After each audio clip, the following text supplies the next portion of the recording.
저는 어떤 말을 해야 될지 잘 모르겠습니다.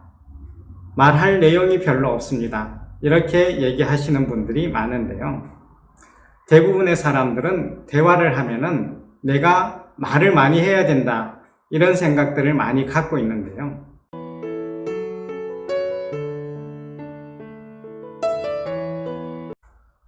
안녕하십니까. 행복한 말TV의 유호연입니다. 오늘은 대화 잘하는 방법에 대해서 알아보도록 하겠습니다. 대화 잘하는 방법 중에서 질문의 법칙에 대해서 소개를 드릴 텐데요. 가끔 이런 질문을 하시는 분들이 꽤 많은데요. 저는 대화가 너무 어려워요. 어떻게 대화를 해야 대화를 잘할 수 있을까요? 이런 질문들을 많이 합니다. 그래서 제가 다시 물어보죠. 왜 대화가 잘 안 된다고 생각을 하세요? 이렇게 물어보면은 저는 어떤 말을 해야 될지 잘 모르겠습니다.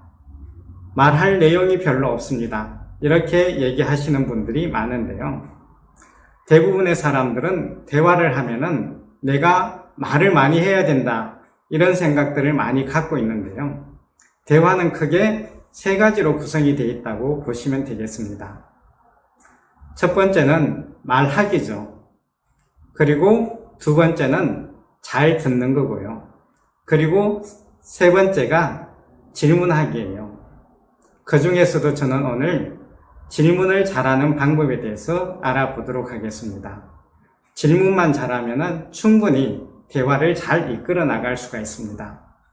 그런데 질문을 잘 못하게 되면 대화에 찬물을 끼얹는 그런 역할도 할 수가 있으니까요. 오늘 제가 말씀드리는 내용을 잘 듣고 한번 활용해 보시기 바랍니다. 그래서 질문의 4법칙에 대해서 소개를 드릴 텐데요. 첫 번째 질문은 상대방의 전문성에 관련돼서 질문을 하는 거예요.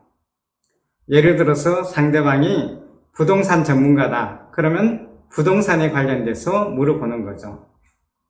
또 상대방이 요리를 잘하는 요리 전문가다, 그러면 요리에 대해서 질문을 하는 거고요. 또 IT 전문가다, 그러면 IT에 관련된 부분에 대해서 물어보는 거죠. 그래서 상대방이 가지고 있는 전문 분야에 대해서 질문을 하면은 누구나 다 답변을 쉽게 할 수가 있어요.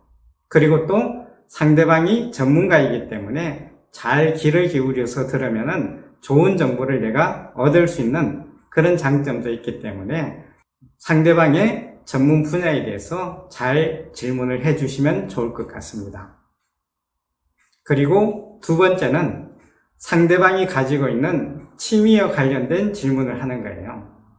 상대방의 취미가 골프다, 그러면 골프에 대해서 질문을 하면 좋고요. 등산을 취미로 하는 친구가 있다면 그 친구한테 등산에 대해서 물어보는 거예요.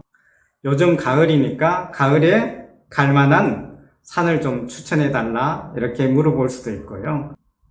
실제로 내가 산에 안 가더라도 물어보면은 좋은 정보를 얻을 수 있는 방법이기 때문에 그런 질문을 하는 것도 상대방을 기분 좋게 만드는 그런 역할을 합니다.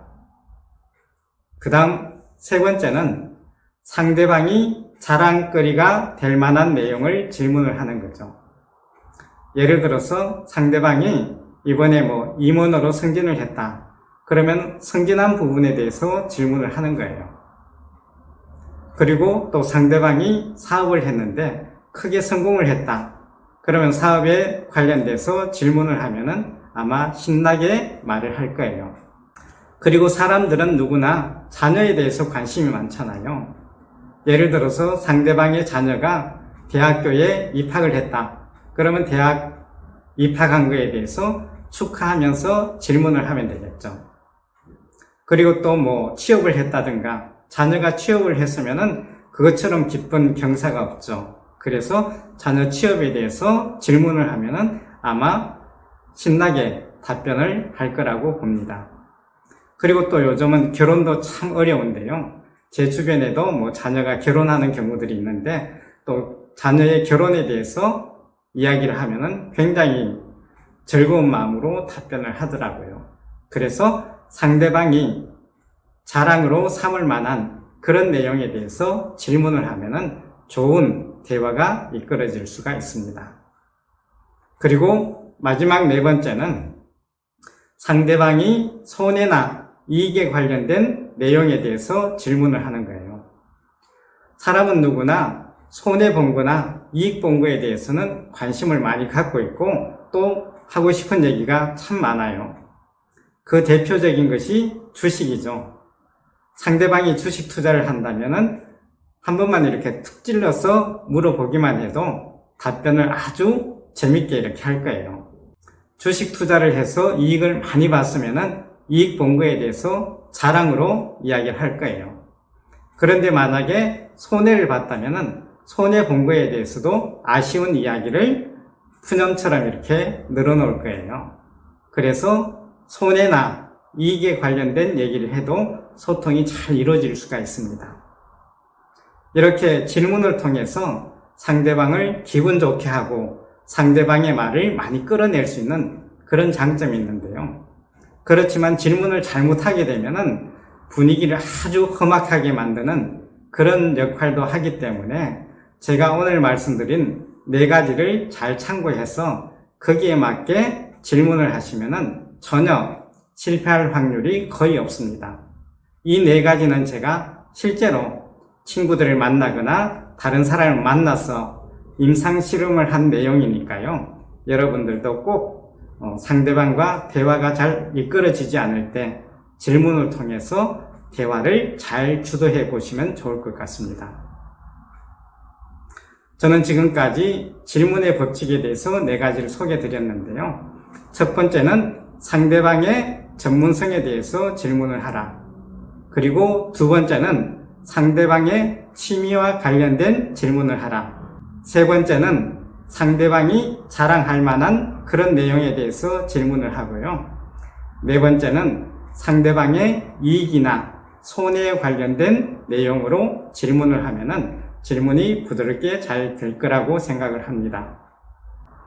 여러분들도 질문의 법칙을 잘 습득을 하셔서 대화를 잘 이끌어 나갈 수 있게 되기를 기원합니다. 궁금한 부분이 있으면 댓글을 꼭 달아주시고요. 또 구독과 좋아요도 많이 눌러주시기 바랍니다. 오늘 영상은 여기까지고요. 저는 다음 영상에서 다시 뵙도록 하겠습니다. 감사합니다.